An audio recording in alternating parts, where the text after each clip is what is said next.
Topic है वो NCERT का है, हाउ स्ट्रॉन्ग आर एसिड और बेस सॉल्यूशन।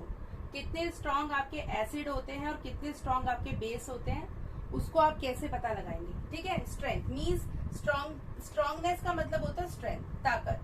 तो स्ट्रेंथ ऑफ एसिड और base can be estimated by using universal indicator. तो एक तरीके से आप जरा इसको हाईलाइट कर लो। ठीक है, किससे आप पता लगा सकते हो, यूनिवर्सल इंडिकेटर। ठीक है, ये एमसीक्यू में भी क्वेश्चन आ सकता है। अगर आपसे पूछा जाए कि हाउ, मान लीजिए आपके पास एक क्वेश्चन आ गया एमसीक्यू में कि strength of acid and base can be estimated by universal indicator, pH या कुछ भी, कोई भी ऑप्शन आ जाए तो आप यूनिवर्सल इंडिकेटर पे टिक करके आएंगे। अब पहले समझ लो यूनिवर्सल इंडिकेटर का मतलब क्या होता है। ये होता है एक मिक्सचर जिसके अंदर बहुत सारे सेवरल इंडिकेटर्स होते हैं, मतलब आप कह सकते हैं बहुत सारी इंक से, बहुत सारी डाइज से मिलकर बना होता है। It shows different colours at different concentration of H+। इसको अंडरलाइन करो। अलग अलग एक बात आप ध्यान में रखना, देखो हमें फोकस H+ आयंस की कंसंट्रेशन पे करना है, नॉट ऑन OH- की कंसंट्रेशन पे। ठीक है, ये जो आपका मिक्सचर होता है या कह सकते हैं ये इंडिकेटर है, ये इंडिकेटर आपको अलग अलग तरह के कलर शो करेगा अगर अलग अलग कंसंट्रेशन होगी H+ आयंस की किसी भी गिवन सॉल्यूशंस में। ठीक है, आप समझो पीएच स्केल का मतलब। पीएच स्केल क्या होता है, ये एक ऐसा स्केल है जो आप यूज करते हो फॉर मेजरिंग द, यहाँ पे फिर अंडरलाइन करो, H+ ion concentration in a solution. तो पीएच जो है, देखो ये जो वर्ड है पीएच, इस पीएच में आपको समझ में आना चाहिए कि पी का मतलब क्या है। P in pH stands for potence. ठीक है, ये एक जर्मन वर्ड है और इस वर्ड का मतलब होता है पावर। ठीक है, तो पी का मतलब होता है पावर। अगर हम देखें तो कैसे, अगर आपका जो पीएच स्केल है वो पीएच स्केल कहाँ से शुरू होता है, कैन एनीबॉडी टेल मी कहाँ से शुरू होता है भाई, बताएं। बहुत बढ़िया, 0 से लेके टिल 14, 0 से 14। तो इसमें एक ब्रेक पॉइंट आता है। ब्रेक पॉइंट मीन्स 7 पे अगर आप देखेंगे, अगर किसी भी गिवन सॉल्यूशन का पीएच अगर 7 है तो दैट्स मीन, अगर pH is equal to 7 that's mean the given solution is neutral. pH is less than 7 means acidic solution, pH is greater than 7 means basic solution. ठीक है, चलिए बताइए जरा आयुषी, जो पीएच है, पीएच अभी पढ़ा है ना, पीएच स्केल, पीएच स्केल पढ़ा है ना अभी। इस पीएच स्केल में जो पी है उस पी का क्या मतलब होता है, what is the meaning of P in pH scale.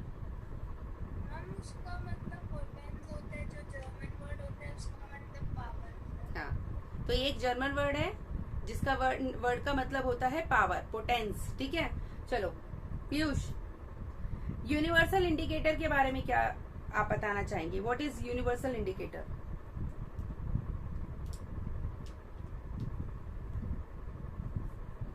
अभी पढ़ा है ना, यूनिवर्सल इंडिकेटर क्या है, इट इज अ चिक्सर, मिक्सर या जूसर।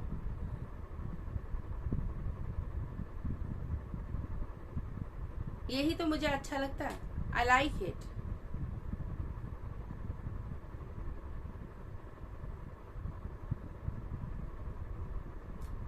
क्या होता है विश्वजीत, अगर pH ग्रेटर देन 7 है तो सॉल्यूशन किस तरह का होगा, बताइए।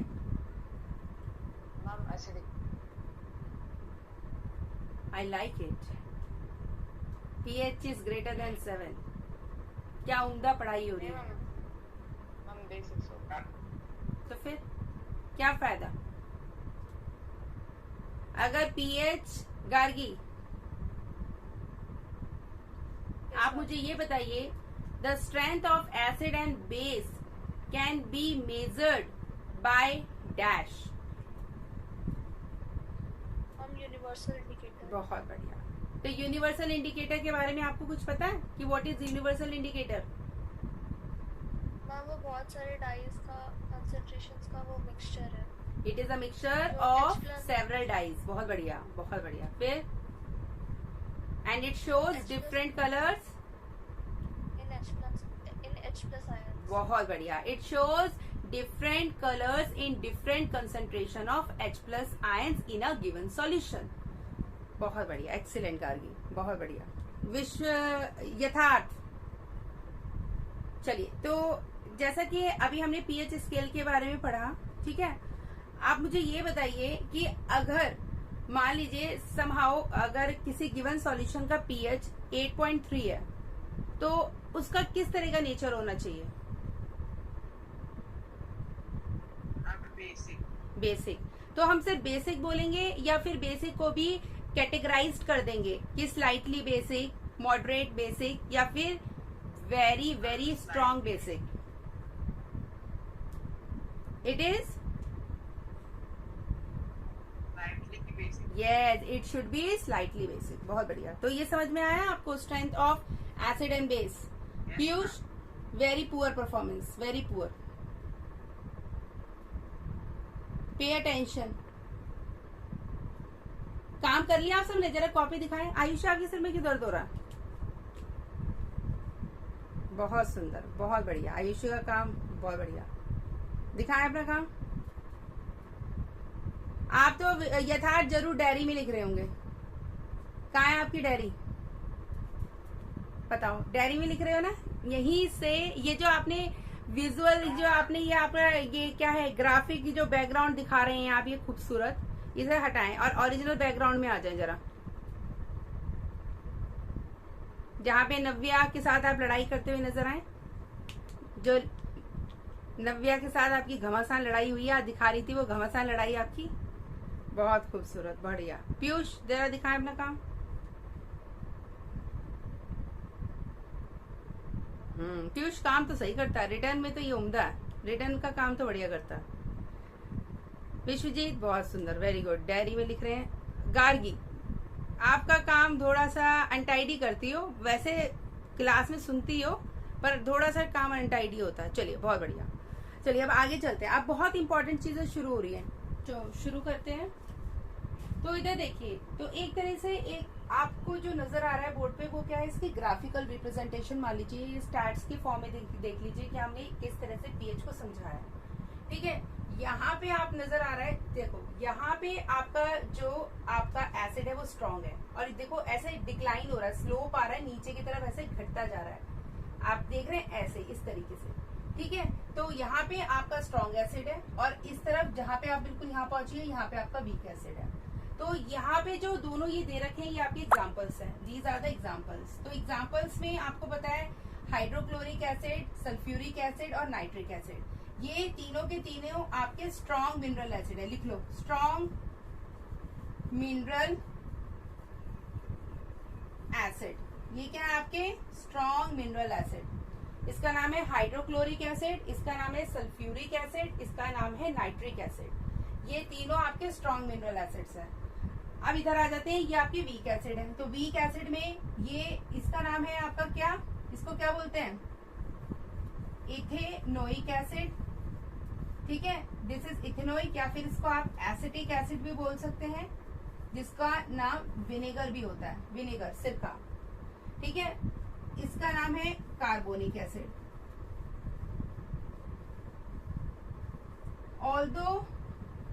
ऑल्दो अगर कहें कि कार्बोनिक एसिड एक मिनरल एसिड है, but still it is a weak acid.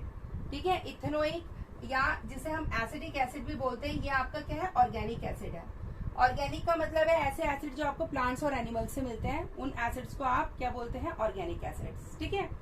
अब जरा इधर देखिए, ये है सबसे इंपॉर्टेंट. यहाँ पे अगर आप स्ट्रेंथ देखिए, यहाँ वीक एसिड से अगर हम स्ट्रॉन्ग एसिड की तरफ आ रहे हैं, तो नेचुरली है जो H प्लस आयन की कंसंट्रेशन है सॉल्यूशन में बढ़ेगी. जब आप वीक से स्ट्रॉन्ग एसिड की तरफ चलेंगे, मतलब जब आपकी गाड़ी यहाँ से यहाँ चलेगी, तो डेफिनेटली है H प्लस आयंस की जो कंसंट्रेशन होगी वो क्या करेगी? इंक्रीज करेगी, बढ़ेगी. किसके अंदर? In the solution. Understood? Clear? Next आ जाइए इधर वीक बेस पे. तो यहाँ पे आपका वीक है, और यहाँ पे आपका स्ट्रॉन्ग है। हमेशा आप ये देखें जहाँ पे आपका हाइट होती है वो आप स्ट्रॉन्ग में आ जाती है। तो स्ट्रॉन्ग और वीक दोनों के एग्जांपल्स देख लेते हैं। अगर वीक एसिड है तो इसको बोलते हैं अमोनियम हाइड्रोक्साइड। क्या नाम है इसका? Ammonium hydroxide. आपको इससे याद भी हो जाएगा, जब आपका सॉल्ट का कॉन्सेप्ट आएगा आपको याद हो जाएगा कि वीक बेस का क्या एग्जाम्पल है और स्ट्रॉन्ग बेस का क्या एग्जाम्पल है। तो इससे आपको बहुत कुछ क्लियर हो जाएगा। ठीक है, अब यहाँ पे देखिए आपने पढ़ी है काका नाना चाचा मामा सीरीज, रिएक्टिविटी सीरीज, जिसमें आपको पता है सोडियम, पोटेशियम, कैल्शियम ये सारे आपके रिएक्टिव मेटल्स हैं। तो रिएक्टिव मेटल से बनने वाली हाइड्रोक्साइड्स की क्या होती है? They are term to be a strong base. तो इसे बोलेंगे बेटा sodium hydroxide, potassium hydroxide and calcium hydroxide. देखो अब वैलेंसी का कॉन्सेप्ट समझे तो Na के ऊपर होता है प्लस चार्ज और 1 इज द वैलेंसी, पोटेशियम के ऊपर +1, कैल्शियम के ऊपर +2 और हाइड्रोक्साइड के ऊपर होता है -1। जब आप इसको क्रिस क्रॉस करेंगे in order to form the molecular formula you will get sodium hydroxide NaOH, KOH and CaOH2। ठीक है, तो अब इधर देखिए ये है इंपॉर्टेंट। जब आप वीक बेस से स्ट्रॉन्ग बेस की तरफ जाएंगे, वीक बेस से स्ट्रॉन्ग बेस की तरफ जाएंगे तो नेचुरली है OH आयंस की कंसंट्रेशन सॉल्यूशन के अंदर बढ़ेगी। किसकी कंसंट्रेशन? OH माइनस की। अगर स्ट्रॉन्गनेस बढ़ रही है तो नेचुरली है बेसिस के अंदर इंपॉर्टेंट है OH माइनस, जिसे हम हाइड्रोक्साइड आयंस भी बोलते हैं, तो उनकी कंसंट्रेशन बढ़ेगी सॉल्यूशन के अंदर। अच्छा, अब आती है बात डाइल्यूशन की। अगर आप डाइल्यूट कर रहे हैं means if you are adding water to a acid or a base. अगर डाइल्यूशन का मतलब होता है बेटा एडिंग वाटर, अगर आप डाइल्यूशन कर रहे हैं, अगर आप डाइल्यूशन करेंगे एसिड का तो यहाँ पे आपको समझना है जब आप डाइल्यूशन करते हैं एसिड का तो pH इंक्रीज करता है। क्या करता है? pH इंक्रीज करता है, पावर ऑफ हाइड्रोजन इंक्रीज करेगी। ठीक है, क्या करेगी? इंक्रीज करेगी। और जब आप क्या करेंगे? डाइल्यूशन करेंगे बेस का तो उस समय जो पावर ऑफ हाइड्रोजन है वो डिक्रीज करेगी। जब आप डाइल्यूशन करेंगे तो ऑब्वियस है, देखिए अगर हम कुल मिला के एक बात करें तो एक सॉल्यूशन के अंदर दोनों चीजें मौजूद होती है, आपका H+ भी और OH- भी। अब आपको ये देखना होता है अगर वो बेसिक है तो उसका मतलब H+ की जो कंसंट्रेशन है OH- से क्या है? अगर बेसिक सॉल्यूशन है तो OH की कंसंट्रेशन H+ से ज्यादा है, तभी तो वो बेसिक शो कर रहा है। समझ में आ रहा है? जैसे एक इंसान के अंदर दोनों क्या कह सकते हैं, एक तरह से पॉजिटिविटी भी होती है और नेगेटिविटी भी होती है, पर पॉजिटिविटी तभी रिफ्लेक्ट करती है जब वो पॉजिटिव चीजें ज्यादा दिखाता है एज कम्पेयर टू नेगेटिव। तो यहाँ पे भी सेम है कि गिवन सॉल्यूशन के अंदर H+ और OH दोनों मौजूद होते हैं। अगर कोई बेसिक कैरेक्टर शो कर रहा है तो इसका मतलब नेचुरली है कि उसके अंदर OH- की कंसंट्रेशन ज्यादा है as compare to H+ ions. और अगर कोई आपको स्ट्रॉन्ग एसिड नजर आ रहा है तो H+ की कंसंट्रेशन ज्यादा है OH- से, तभी तो वो आपका स्ट्रॉन्ग एसिड नजर आ रहा है। तो याद रखना है जब आप वाटर ऐड करेंगे, डाइल्यूशन करेंगे किसी भी एसिड का तो pH इंक्रीज करना चाहिए, इंक्रीज करेगा। और जब आप डाइल्यूशन करेंगे किसी भी बेस का तो pH डिक्रीज करेगा, पावर ऑफ हाइड्रोजन डिक्रीज करेगी ना, पावर ऑफ हाइड्रोजन डिक्रीज नहीं करेगी। खुद सोचो H+ आयंस की कंसंट्रेशन क्या हो जाएगी? कम हो जाएगी as compare to OH- ions, इसलिए आपकी पावर ऑफ हाइड्रोजन क्या करेगी? डिक्रीज करेगी, कम नहीं होगी। खुद सोचो। और यहाँ पे देखो डाइल्यूशन करने पे एसिड की H+ आयंस बढ़ जाएंगे एज कम्पेयर टू OH-, इसलिए पावर ऑफ हाइड्रोजन इंक्रीज करेगी जब आप डाइल्यूशन करेंगे। तो ये बहुत इंपॉर्टेंट है as a point of MCQ। आपसे डायरेक्ट क्वेश्चन पूछा जा सकता है कि ऑन डाइल्यूटिंग एन एसिड, मान लो एक MCQ आ गया, on dilution of acid the pH what? Increase, decrease, remain same या फिर कांस्टेंट या फिर नन ऑफ द अबव, कोई भी ऑप्शन नहीं है। तो यू नो द आंसर। ठीक है, क्लियर है? तो ये आप शुड आई आस्क, तो ये आपका जो पूरा का पूरा जो कंटेंट है पेज नंबर 26 पे, ठीक है, उसको मैंने एज ए नोट्स में आपको लिखवा दिया है ताकि बिल्कुल आप जब पेपर हो तो सिर्फ ये पढ़ें, इसको समझें और अपना सारा जितना भी आपका पूरा सिलेबस है ऑलमोस्ट एसिड बेसिस पे मीन्स कवर हो जाएगा, मतलब एक तरह से strength of acid and base पूरा कवर हो जाएगा। चलिए सबसे पहले देखो कि importance of pH in everyday life. ये रोजमर्रा की जिंदगी में जो इम्पोर्टेंस है पीएच की वो क्या है, कुछ एग्जांपल्स देके समझाया है। जैसे plants and animals are pH sensitive. भाई प्लांट्स और एनिमल्स दोनों के दोनों ही पीएच के प्रति बहुत ही ज्यादा क्या है, सेंसिटिव है। जैसे अगर हम अपने शरीर, अपनी बॉडी की बात करें तो हमारा जो बॉडी है वो वर्क करती है इन अ पीएच रेंज ऑफ 7 to 7.8। कहने का मतलब है जो हमारे ब्लड का पीएच होता है, the pH of our blood is 7.8। What is the pH of blood? 7.8। Clear है? Is it clear? मैं अभी सबसे पूछूंगी, जो जो बातें मैं फोकस कर रही हूँ ना वो सारी चीजें पूछूंगी, ठीक है। After that when pH of rain water is less then 5.6, इसे भी आप बॉक्स के अंदर इंक्लोज कर लें कि अगर बारिश के पानी का पीएच अगर 5.6 से कम है तो इसका मतलब जो बारिश हुई है वो कैसी बारिश है? Acid rain. कितना होना चाहिए? It should be less than 5.6। It should be less than 5.6।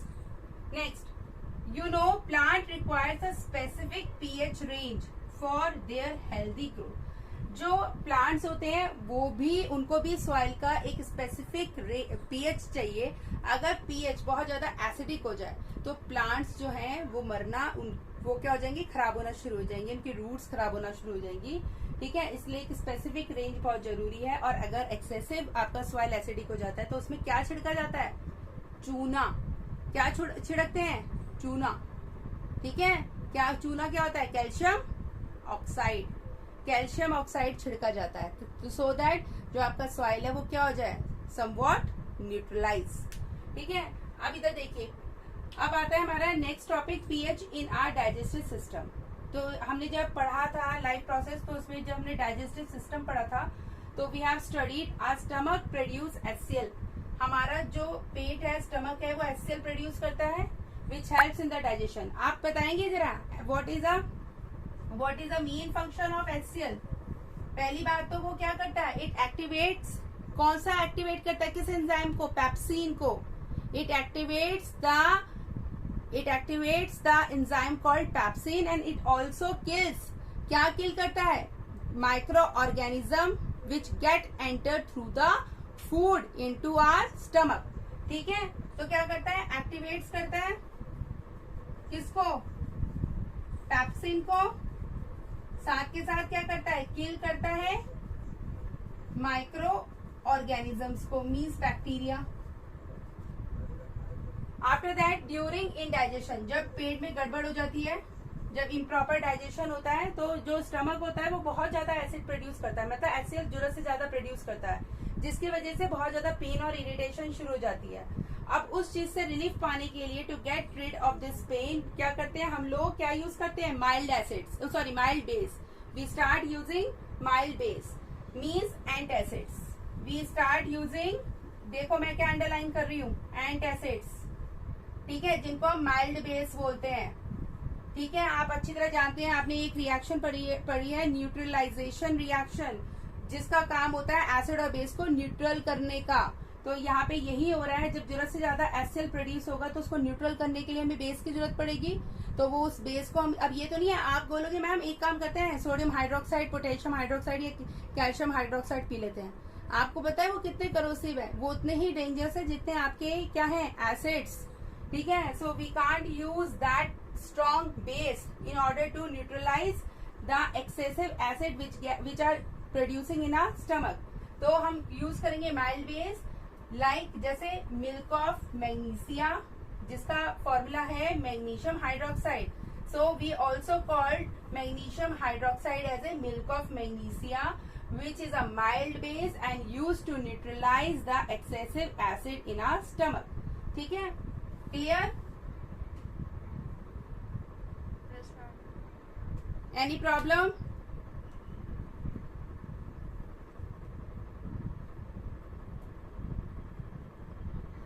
Any problem बेटा?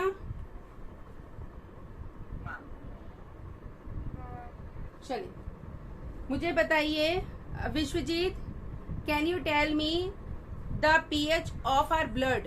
The pH of our blood Yes, as our body function in a range of 7 to 7.8, but basically the pH of our blood is 7.8. Very good. Okay, Piyush, can you tell me the pH of a acid rain? 5.6. Very good. It should be less than 5.6. If a pH of a rain is less than 5.6, then it is termed to be a acid rain. ठीक है, चलिए.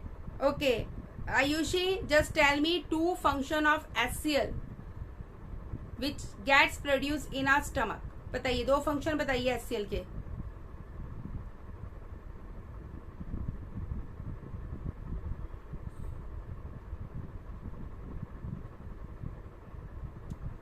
वो digestion में help करता है. English में बोलो, speak in English.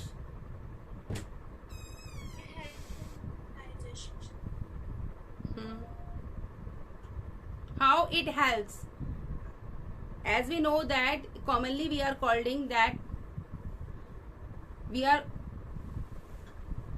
are calling it helps in a digestion of food. But how it helps? How it functions when it get produced in our stomach? How it function?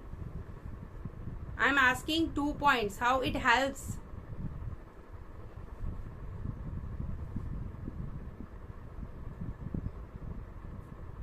अभी पढ़ाया था, तभी मैं बोल रही थी कि pay attention on the white board. तभी बेटा सब पता लग जाता है क्लास में कौन इतना अटेंटिव है. चलिए, यथार्थ आप बताइए, हाउ इट हेल्प्स. HCl के दो इंपॉर्टेंट फंक्शन बताइए. It activates pepsin, pepsin is an digestive enzyme, very good enzyme. बहुत बढ़िया. Next. and kills microorganisms. Yes, it also kill microorganism. Excellent. बहुत बढ़िया. Okay, so as we know that plants grow in a specific range of, या फिर हम कह सकते हैं a specific range of pH is required for the germination of crops, या फिर कह सकते हैं plants, for the plants. So what should be the pH of the soil? What should be the pH of the soil? It should be slightly acidic. It should be slightly acidic. But somehow after the acid rain, it gets extremely acidic in nature. ठीक है? For that, what we will use? For that, we will use calcium oxide, chuna, calcium oxide, in order to neutralize the excessive acidity of the soil, so that plants grow and germinate and grow easily. ठीक है? तो clear हो गया? पक्का ये सारे points? कोई doubt है? ये टॉपिक क्या था? अब ये टॉपिक कौन बताएगा? Who will tell me the topic? Gargi, क्या टॉपिक था जो मैं पढ़ा रही थी? Importance of pH in everyday. बहुत बढ़िया. Importance of pH in everyday life. चलिए बेटा, अभी दो रिमेनिंग टॉपिक है, पर टाइम आउट हो चुका है, इसलिए इसको प्रोसीड करेंगे, या तो कल देख लेंगे या day after tomorrow. And tomorrow I will start with a new exercise 4.2 quadratic questions. ठीक है, चलिए कल मिलते हैं.